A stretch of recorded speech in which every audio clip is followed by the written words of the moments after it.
ఏకాదశి ఉపవాస నియమములు. గృహస్థుడుగాని బ్రహ్మచారిగాని ఆహితాగ్నిగాని శుక్లకృష్ణ ఏకాదశులందు ఉపవాసము చేయవలెను అని అగ్నిపురాణములో నారదుడు చెప్పెను. శయన ఏకాదశి, ఆషాఢశుద్ధ ఏకాదశి, ఉత్థాన ఏకాదశి, కార్తీక శుద్ధ ఏకాదశి, మధ్యవచ్చు కృష్ణపక్ష ఏకాదశులందు గృహస్థుడు ఉపవాసము చేయరాదు. ఆ ఏకాదశులందు కామ్యవ్రతములు చేయువారు ఉపవాసము ఉండవచ్చును.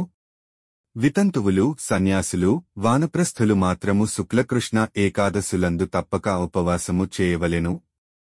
తూర్పుదేశము వారైన కొందరు వైష్ణవులకు అన్ని ఏకాదశులు ఉపవాస దినములే అని నారదుడు చెప్పెను. ఉపవాసము నిషేధింపబడినచో పూర్తిగా ఉపవాసము చేయరాదన్నవారు రాత్రి వరకు ఉండి హవిష్యమును అంటే నేతితో వండిన అన్నము గాని, ఫలములుగాని, తిలలు, చిమ్మిలి గాని, క్షీరముగాని, నీరుగాని, నేయిగాని, పంచగవ్యములుగాని ఏకాదశినాడు పుచ్చుకొనవచ్చును అని వాయుపురాణములో ఉన్నది. అరుణోదయవేధ, సూర్యోదయవేధ.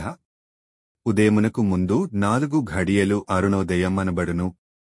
3:30 ఘడియల ముందు అరుణోదయవేధ, సూర్యోదయమునకు ముందు 2 ఘడియలు అతివేధ, మహావేధ కూడా అప్పుడే. సూర్యోదయమునకు ఘడియముందు ఉదయవేధయుండును అని బ్రహ్మవైవర్త పురాణములో ఉన్నది. సంపూర్ణ తిథి. అరుణోదయము నుండి ప్రారంభమైన తిథి ఆనాడు సంపూర్ణ తిథి అగును.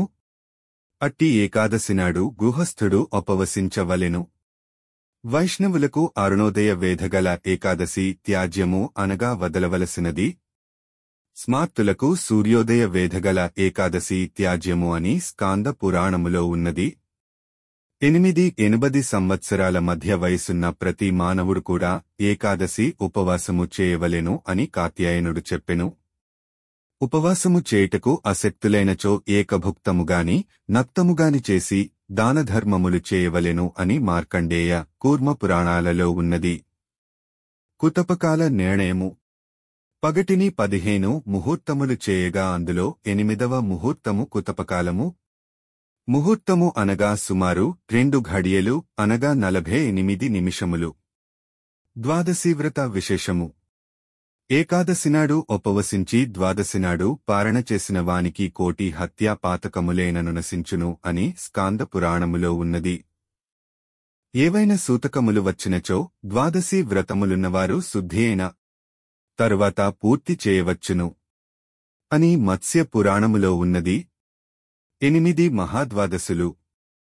1 శుక్లేకాదశితో గూడిన ద్వాదశిని ఉన్మిలిని అంటారు. 2 దినభాగమున ద్వాదశి ఎక్కువ ఉన్నచో దానిని ఈ వంజుళి అంటారు. 3 దినములు స్పృశించియుండునది త్రిస్పృశ అంటారు. 4 సంపూర్ణతిథైనచో పక్షవర్ధిని అంటారు.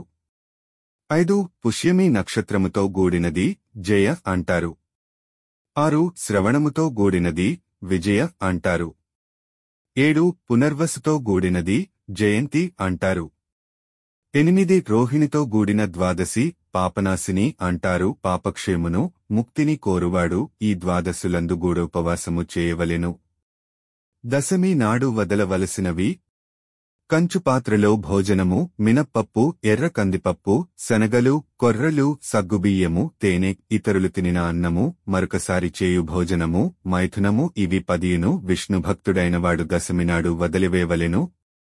ఏకాదశి నాడు వదలవలసినవి.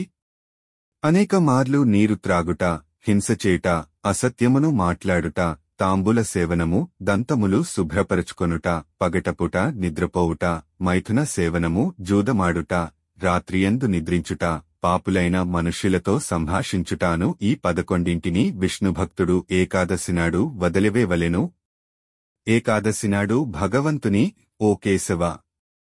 నేడు నీవు నాకు ప్రసన్నుడవగుటకే నేను పగలు, రాత్రి సంయమ నియమములను పాటించగలుగునట్లు చేయుము. నిద్రించుచున్న నా ఇంద్రియముల ద్వారా ఏదైనను వైకల్యము, భోజనము లేక మైథున క్రియ జరిగిన లేక నా దంతముల యందు గత దినమే అన్నము చిక్కుకొని ఉన్నను, వీనిని అన్నింటినీ క్షమింపుము అని ప్రార్థింపవలెను. పాపనివృత్తుడై సద్గుణములచే ఉన్న దానిని ఉపవాసముగా భావించవలెను. అంతేకాని శరీరమును కేవలము ఆకలిచే కూసింపచేయుట ఉపవాసము కాజాలదు. ద్వాదశి నాడు చేయవలసినవి. ద్వాదశి నాడు ఇంతకు ముందే చెప్పబడినవి మరియు పరుని ఇంట భోజనము, తేనె, శరీరముపై నూనె మర్ధించుకొనుట మొదలగు పనులు విష్ణుభక్తులైన వారు చేయరాదు. అంతేగాక ద్వాదశి ప్రవేశించిన తర్వాత భగవంతునితో గరుడధ్వజ, భగవంతుడా, నేడు సర్వపాపనాశకారియగు పుణ్యప్రదమైన పవిత్ర ద్వాదశి తిథి నాకే వచ్చినది. ఈ తిథియందు పారణ చేయగలను. నీవు ప్రసన్నుడవు కమ్ము అని ఈ విధముగా ప్రార్థింపవలెను. తదనంతరము బ్రాహ్మణులకు భోజనము పెట్టించి తాను భోజనము చేయవలెను. ద్వాదశియందు ప్రథమపాదము హరివాసరము అనబడును. దానిని విడిచి రెండవ పాదమున పారణ చేయవలెను. స్వస్తి.